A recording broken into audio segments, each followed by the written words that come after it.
Kerala കുംഭമേളയ്ക്ക് governor Rajendra Vishwanath Arlekar എന്ന് കൊടി ഉയർത്തും. ധർമ്മധ്വജാരോഹണം എന്ന പരമ്പരാഗത ചടങ്ങോടെയാണ് ഉദ്ഘാടനം. ഇതോടെ മഹാമാഘ മഹോത്സവത്തിന്റെ ഔദ്യോഗിക തുടക്കം കുറിക്കും. ചടങ്ങിൽ Mahamagha Sabha Sabhapathi Mahamandaleshwar Swami Anandavanam Bharati, working chairman K Damodaran, chief coordinator K Keshavadas, Samoothiri കുടുംബാംഗമായ KC ദിലീപ് രാജ അരീക്കര എന്നിവർ പങ്കെടുക്കും. CB അനുമോദ് വിവരങ്ങൾ പങ്കുവെക്കുകയാണ്. അനുമോദ്, വലിയ തയ്യാറെടുപ്പുകൾ കഴിഞ്ഞ കുറേ ദിവസമായി നിളയുടെ തീരത്ത് നടക്കുന്നുണ്ട്. ഇപ്പോൾ വലിയൊരു ജനക്കൂട്ടം, വലിയ വിഭാഗം വിശ്വാസികളെ അങ്ങോട്ട് പ്രതീക്ഷിക്കണം. എന്താണ് അവിടുത്തെ കാഴ്ചകൾ? തീർത്ഥാടകരുടെ ഒരു മഹാപ്രവാഹമാണ് ഇനിയുള്ള ദിവസങ്ങളിൽ തിരുനാവായ നദിയുടെ നിളയോരത്ത് നമ്മൾ പ്രതീക്ഷിക്കുന്നത്. ഇന്ന് 11 മണിക്കാണ് പ്രധാനപ്പെട്ട ചടങ്ങ്. 11 മണിക്ക് ഗവർണർ ഈ ധ്വജാരോഹണം നിർവഹിക്കുന്നതോടെ ഈ ഒരു ചടങ്ങുകൾക്ക് തുടക്കമാകും.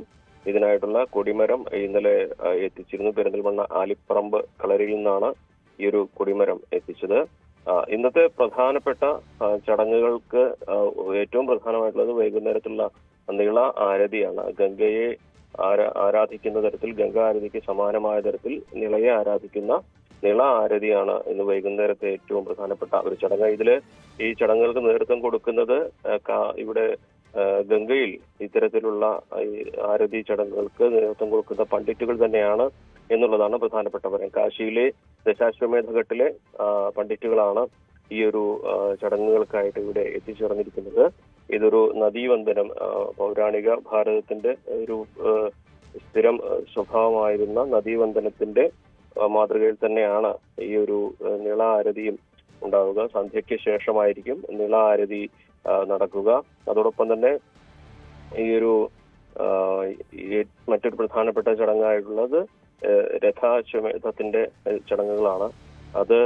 അതിന് വേണ്ട രഥം, അതായത് തിരുനാവായിൽ നദി ഉത്ഭവിച്ചെത്തുന്നത് തമിഴ്നാട്ടിൽ നിന്നാണ് എന്നാണ് സങ്കല്പം. ഭാരതപ്പുഴ തമിഴ്നാട്ടിൽ നിന്ന് ഉത്ഭവിക്കുന്നത് എന്നാണ് സങ്കല്പം.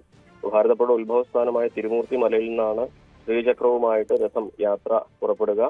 അങ്ങനെ പ്രധാനപ്പെട്ട ചടങ്ങുകൾക്കൊക്കെ ഇന്ന് തുടക്കമാവുന്നതോടെ ഇനി ഫെബ്രുവരി 3-ാം തീയതി വരെ നീളുന്ന ഈ ഒരു മാഘമഹോത്സവത്തിന്റെ അതിലേക്ക് വിശ്വാസികളുടെ വലിയൊരു പ്രവാഹം ഉണ്ടാകുമെന്ന് തന്നെയാണ് കണക്കാക്കുന്നത്. കൂടുതൽ പോലീസിനെയും കൂടുതൽ സന്നാഹങ്ങളെയും സുരക്ഷാ സംവിധാനങ്ങളൊക്കെ തന്നെ ഇതിനോടകം ഒരുക്കിയിട്ടുണ്ട്.